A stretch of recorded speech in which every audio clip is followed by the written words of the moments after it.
Assalamualaikum friends, welcome back to Nafisa Cooking of Yours channel. இன்னைக்கு நம்ம எம்மியா டேஸ்டியா புளிப்பா மாங்காய் சட்னி எப்படி செய்கிறது தான் பார்க்க போகிறோம். வாங்க இந்த வீடியோக்குள்ளே போகலாம். மாங்காய் நல்லா கழுவி வச்சுட்டேன். இப்போ இதோட தோலை எடுத்துடலாம். இதோட தோல் இந்த மாதிரி பீலரில் எடுத்துடணும்.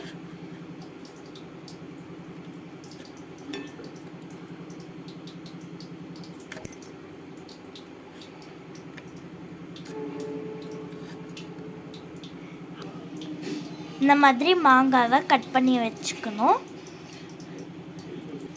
அந்த கொட்டையை தூக்கி போட்டுட்டு இந்த மாதிரி மாங்காவை க்யூபாக கட் பண்ணிக்கலாம்.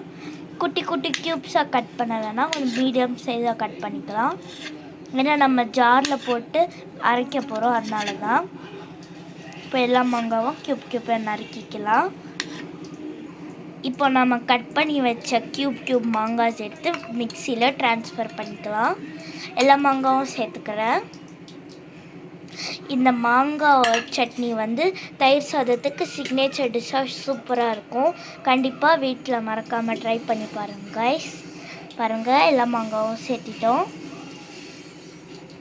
இப்போது கட் பண்ணி வச்ச மாங்காயில் 1 டேபிள் ஸ்பூன் ஜீரா சேர்த்துக்கலாம். உங்களுக்கு தேவையான அளவுக்கு மிளகாத்தூள் சேர்த்துக்கோங்க. நாங்கள் கொஞ்சமாக எடுத்துருக்கோம், அவ்வளோதான். உங்கள் டேஸ்ட் தகுந்த மாதிரி நீங்கள் உப்பு சேர்த்துக்கலாம். உப்பு சேர்த்துட்டோம். இதில் வாஷ் பண்ணி கொத்தமல்லியும் சேர்த்துக்கிட்டோம். உங்களில் யார் யாருக்கெல்லாம் மாங்காய் பிடிக்கும்னு கமெண்ட் செக்ஷனில் கமெண்ட் பண்ணுங்கள். இப்போ நான் மாங்காய் சேர்த்துக்கிட்டேன். ஒரு பெருசாக இருக்கிற ஒரு பல் பூண்டு சேர்த்துக்கலாம். எங்கள் வீட்டில் இது ரொம்ப ஸ்பெஷல் மாங்காய் சட்னி. நீங்களே வீட்டில் மறக்காமல் ட்ரை பண்ணி பாருங்கள், சூப்பராக இருக்கும். இப்போ சட்னியை நல்லா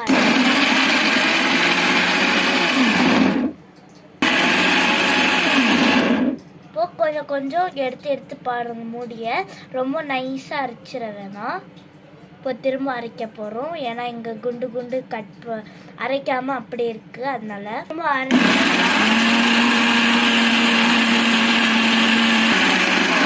அவ்வளோதான், போதும் கைஸ். இப்போது சட்னி ரெடி ஆகிடுச்சு, எடுத்துடலாம். பாருங்கள், சூப்பராக இருக்குல்ல, எல்லோவிஷ் கலரில். இப்போ இது பாருங்கள். இப்போ நம்ம அரைச்சி வச்சுருந்த சட்னியை ஒரு பவுலுக்கு ட்ரான்ஸ்ஃபர் பண்ணிக்கலாம்.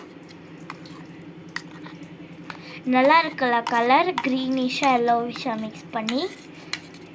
கைஸ், நீங்கள் சட்னி செய்யும் போது மறக்காமல் காயாக இருக்கிற பழத்தை எடுக்காதீங்க, நல்லா பழுத்திருக்கிற பழமாக எடுங்க. அப்போ தான் ஸ்வீட்டாகவும் இருக்கும், புளிப்பாகவும் இருக்கும்.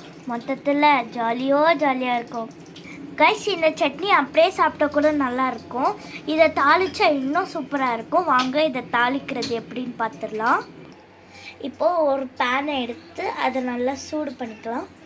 அதில் எண்ணெயை ஊற்றிக்கலாம். எண்ணெய் நல்லா சூடாகணும்.